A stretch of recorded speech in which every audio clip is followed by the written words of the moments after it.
నమస్తే. ఇప్పుడు మీరు చూడబోతున్న వీడియో ఖచ్చితంగా మీకు ఉపయోగపడుతుంది, నచ్చుతుంది కూడా. మరి మీకు నచ్చిన విషయం నాకు తెలియాలి అంటే ఈ వీడియోని మీరు లైక్ చేయాలి, షేర్ చేయాలి, అలాగే మన ఛానల్‌ని సబ్స్క్రైబ్ చేయాలి. మీ సపోర్ట్‌ని నాకు అందిస్తారు కదూ! ఓకే. ఇప్పుడు వీడియోని స్టార్ట్ చేద్దాం. నమస్తే. Welcome to our channel. నేను పద్మిని. ప్రస్తుతం మనతో పాటు ప్రముఖ ఆధ్యాత్మికవేత్త, జ్యోతిష పండితులు, అమ్మవారి సేవకులు, దత్త గణపతి ఉపాసకులు మురళీధర్ శర్మ గారు మనతో పాటు ఉన్నారు. మాట్లాడదాం. మురళి గారు నమస్కారం. మహాదేవ శ్రీమాత్రే. మురళి గారు రాశి ఫలాలు చెప్తున్నారు. 2024వ సంవత్సరం మరి మీన రాశి వారికి ఎలా ఉండబోతుందండి? తప్పకుండా మీనరాశి వారికి గత 2022 100% రాసి పెట్టుకోండి. 2022 ఆగస్టు నుండి బాగాలేదు. ఆగస్టు సెప్టెంబర్ నుండి 23లో కూడా తీవ్రమైనటువంటి పరిణామాలు, ఎంతో గొప్పగా ఎదిగేటువంటి స్థానం నుండి ఆల్ ఆఫ్ సడన్ గా కిందికి పడిపోవడం, అయ్యో ఇట్లెందుకు అయింది అనేటువంటి ఆలోచన కానీ, అసలు ఊహించని మలుపులు అన్నీ కూడా జరిగిపోయాయి 2023లోనే జరిగిపోయాయి ఆల్రెడీ. ఇక 2024 పరిస్థితి వస్తే శని భగవానుడు మీకు ద్వాదశ భావంలోనే ఉన్నాడు కనుక ఆరోగ్యరీత్యా జాగ్రత్త. ఆల్రెడీ మీకు ఒక అనుమానం అనేటువంటిది మొదలైంది.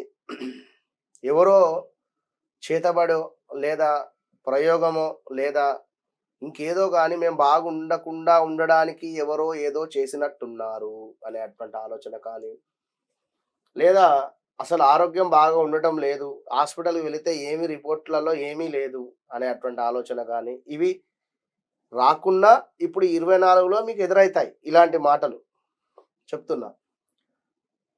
ఇంకను గొప్పగా బతికేటువంటి వాళ్ళం ఇంత ఆల్ ఆఫ్ సడన్గా కిందికి ఎందుకు అయిపోయాం, అసలు ఏదో జరిగింది అనేటువంటిది కానీ, దీని ముందు ఎవరితోనో గొడవ పడడం కానీ, దీని ముందు ఎవరో మిమ్మల్ని నమ్మించి మోసం చేయడం కానీ, అంటే ఇవన్నీ ఏంది అంటే శని భగవానుడు మీకు మంచి స్థానాన్ని ఇచ్చిన తర్వాత ఒక ఎర అనేటువంటిది వేయడం జరుగుతుంది. చేపకు ఏ విధంగానైతే ఎర వేసి మనం చేపను పడతామో అదే విధంగా శని భగవానుడు కూడా మీ పట్ల మీరు మీ యొక్క అటిట్యూడ్ ఏ విధంగా ఉంది అనేటువంటి విషయం పట్ల అయినా, ఆల్ ఆఫ్ సడన్ గా ఇంత మనీ చూసిన వారైనా లేదా మంచి పదవి చూసినటువంటి వారైనా ఇంకా ఏదైనా వారిని పరీక్షించాలి అనేటువంటి కుతూహలంతోనే ఆ యొక్క భగవంతుడు ఉంటాడు కనుక ఇది మాత్రం గమనించుకుంటా ఉండండి. మీరు ప్రతి క్షణము కూడా కృతజ్ఞతా భావంతోనే, ఒక ₹1,00,00,000 రానివ్వండి కృతజ్ఞతా భావంతోనే ఉండాలి, ఒక ₹1,000 రానివ్వండి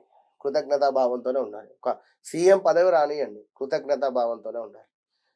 కనుక అట్లా ఉండేటువంటి వారు ఎవరైతే ఉన్నారో వారు 2024లో ఇల్లు నిర్మించుకునేటువంటి పరిస్థితి ఉంది. గొప్పటి స్థానానికి వెళ్ళిపోతూ ఉన్నారు మీనరాశి వారు. 24లో మంచి స్థానానికి వెళ్తున్నారు. ఇక ఎవరైతే కుళ్ళు కుతంత్రాలతో ఉంటున్నారో వారు మాత్రము ఖచ్చితంగా కూడా అధఃపాతాళానికి వెళ్ళిపోయేటువంటి పరిస్థితి ఉంది.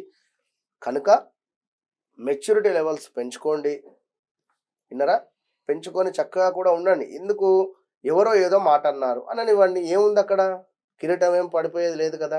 కనుక మీరు తిరిగి మాట అనడము లేదా అక్కరకు రాని విషయాలలో తలదూర్చి గొడవలు పెట్టుకోవడము, కేవలం ఒక ₹100కైనా ₹1000కైనా 10,000కైనా కూడా ఒక సీన్ క్రియేట్ చేసి అక్కడ గొడవ అనేటువంటి సృష్టించి ఇక్కడి మాటలు అక్కడ, అక్కడి మాటలు ఇక్కడ, మెయిన్ గుర్తుంచుకొని చెప్పుడు మాటలు వారు అట్లా అన్నారా అని వీరు ఇట్లా అన్నారా అని కానీ, ఈ యొక్క చెప్పుడు మాటలు ఇక్కడిదక్కడ అక్కడిక్కడ ఈ యొక్క నీచమైనటువంటి పనులు మాత్రం చేయకండి దయచేసి. దాని వలన చాలా ఇబ్బందులు ఎదుర్కొంటారు. కనుక మీనరాశి వారు 7.5లో ఉన్నారు. మీకు ఇప్పుడు అదే పని ఉంటుంది, వేరే పని ఏది ఉండదు. కనుక అవే మీకు దోహదపడతాయి. ఇక్కడ విషయం ఏంటంటే బ్యాడ్ ఈవెంట్స్ జరిగినప్పుడు బ్యాడ్ వాళ్ళే మనకు కనబడతారు. కనుక గురువు ఇక్కడికి వచ్చిన తర్వాత, తృతీయ భావానికి వచ్చిన తర్వాత మీకు పర్వాలేదు అనేటువంటి భావన ఉంటుంది. కనుక మీరు ఖచ్చితంగా కూడా న్యాయంగా ఉండండి, అద్భుతమైనటువంటి పొజిషన్కి వెళతారు. శని భగవానుడు మిమ్మల్ని మెచ్చినట్టయితే కింగును చేసి విడిచిపెడతాడు ఖచ్చితంగా. ఇది మాత్రం రాసి పెట్టుకోండి. నేను కొన్ని వేల జాతకాలు చూసినా ఇప్పటికీ కూడా అందరూ కూడా 7.5లోనే ఇల్లు నిర్మించుకోవడం కానీ, 7.5లోనే వివాహం జరగడం కానీ, 7.5లోనే సంతానం కలగడం కానీ, 7.5లోనే విదేశీ ప్రయాణాలకు వెళ్ళడం కానీ, 7.5లోనే ఒక గొప్ప పేరు రావడం కానీ, ఖచ్చితంగా కూడా ఇవన్నీ కూడా జరిగాయి. మీరే ఈ రెట్టివి భక్తి ముఖంగా చెప్తున్నాను. లాస్ట్ 1.5 ఇయర్ నుండి యెస్ లెటర్ మీద ఉండేటువంటి వారు కానీ, లేదా ఇంకా ఎవరైనా కూడా విన్నారా? మంచి స్థానానికి వెళ్ళడం గాని, ఇక్కడ అనే కాదు ఎక్కడైనా కూడా యెస్ లెటరు, తా లెటరు, డి లెటరు అంటే 7.5లోనే ఉంటున్నారు గనుక చా లెటరు విన్నారా? కనుక ఇప్పుడు విషయం ఇంకొకటి ఇక్కడ మనం అర్థం చేసుకోవాల్సినటువంటి విషయం ఏమిటంటే, ఒక వయస్సు 60+ అయింది. 60+ అయినటువంటి వారికి ఇది మూడోసారి రావడం. ఏది 7.5 ఆల్రెడీ థర్డ్ టర్మ్‌లో ఈ యొక్క మన శనైశ్వరుడు ఏం చేస్తాడంటే, ఆల్రెడీ ఫస్ట్ టర్మ్‌లో అద్భుతం ఇస్తాడు, సెకండ్ టర్మ్‌లో అద్భుతం ఇస్తాడు, థర్డ్ టర్మ్‌లో ఇబ్బందులు ఎదుర్కొంటారు. కనుక మన ఇప్పుడు టీఆర్ఎస్ పార్టీ, బీఆర్ఎస్ పార్టీ ఓడిపోవడానికి కారణం అదే విధంగా చంద్రశేఖరరావు గారికి సంబంధించి కర్కాటక రాశి, వారికి అర్ధాష్టమ శని ఉండడము, అంటే వారికి అది థర్డ్ సారి, మూడోసారి. కనుక ఇట్లా ఎవరైనా వారి పరిస్థితులను బట్టి వారి జన్మజాతకంలో ఆ దశ అయిపోతే ఒక రకమైనటువంటి రిజల్ట్, ఆ దశ కాకుండా ఉన్నట్టయితే ఒక రకమైనటువంటి రిజల్ట్, అది ఉండే అటువంటి స్థానాన్ని బట్టి శని భగవానుడు ఎప్పుడైనా ఎక్స్ట్రా లుక్స్ ఉంటాయి. ఉంటున్నటువంటి స్థానం నుండి థర్డ్ వన్, అదేవిధంగా సప్తమాతు, అదేవిధంగా దశమాతు, ఇవన్నీ కూడా కవర్ చేయడం జరుగుతుంది. ఇవన్నీ రిజల్ట్స్ ఏటే ఒకేసారి ఇవ్వడం జరుగుతుంది. కనుక ఇందులో ఒక 2 మంచి ఇస్తే ఒకటి చెడిస్తాడు, లేదా ఒకటి చెడిస్తే 2 మంచి ఇవ్వడం.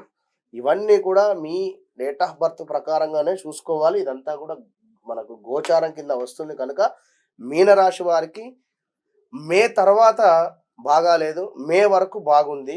% శని సంబంధిత పాశుపతము ఖచ్చితము, 100% ఎంత ఖర్చు అవుతుందండి సుమారుగా పాశుపతానికి, శని పాశుపతం? అది ఒక్కొక్క తీరు ఉంటుందమ్మా. ఇంచుమించుగా చెప్పండి. ఇంచుమించుగా అంటే జనరల్ గా మనము 12,000 వరకు చేయవచ్చు 12,000 జనరల్ గా. విన్నారా? ఎందుకంటే 3-4 బ్రాహ్మణులు ఉంటారు. కానీ మంచి రిజల్ట్స్, సూపర్ రిజల్ట్ ఉంటుంది. ఒకరు రుద్రం చెప్పడం ఉంటుంది, అటు పిమ్మట వీరికి శని మంత్రం చెప్పడం ఉంటుంది. రుద్రానికి సంపుటీకరణం, ఒకసారి రుద్రం చెప్పుకుంటూ శని మంత్రం కలుపుకుంటూ, ఆ విధంగా నల్ల నువ్వులు హోమం చేసుకుంటూ, ముందు అభిషేకము శంకరునికి, అదే విధంగా హోమము 2 కలిపి తక్కువ అంటే అంతే. ఇక లేదు అనుకుంటే మనం తప్పకుండా కూడా ఏదైనా ఒక రోజు నాడు ఖచ్చితంగా కండక్ట్ చేద్దాము కొంతమందితోటి, సామూహికంగా ఖచ్చితంగా కూడా తక్కువ రేట్లోనే చేసేటువంటి ప్రయత్నం కూడా చేద్దాం. తప్పకుండా ఇది యూజ్ అవుతుంది. ఈ రాసుల వాళ్ళకి మొత్తం 5 రాసుల వాళ్ళు ఇబ్బంది పడుతూ ఉన్నారు కాబట్టి, కర్కాటకం, వృచ్చికం వాళ్ళకు కూడా. రైట్ అండి, చాలా అద్భుతమైనటువంటి ప్రిడిక్షన్స్ ని అందించారు. ద్వాదశ రాసులకు కూడా 2024వ సంవత్సరం ఎలా ఉంటుందని చెప్పి డెఫినెట్ గా చెప్పినవన్నీ కూడా ఫాలో చేసి ఈ 2024 ప్రతి ఒక్కరికి చాలా మంచి రిజల్ట్స్ ని ఇవ్వాలని మనస్ఫూర్తిగా కోరుకుంటూ, thank you so much once again అండి. నమస్తే.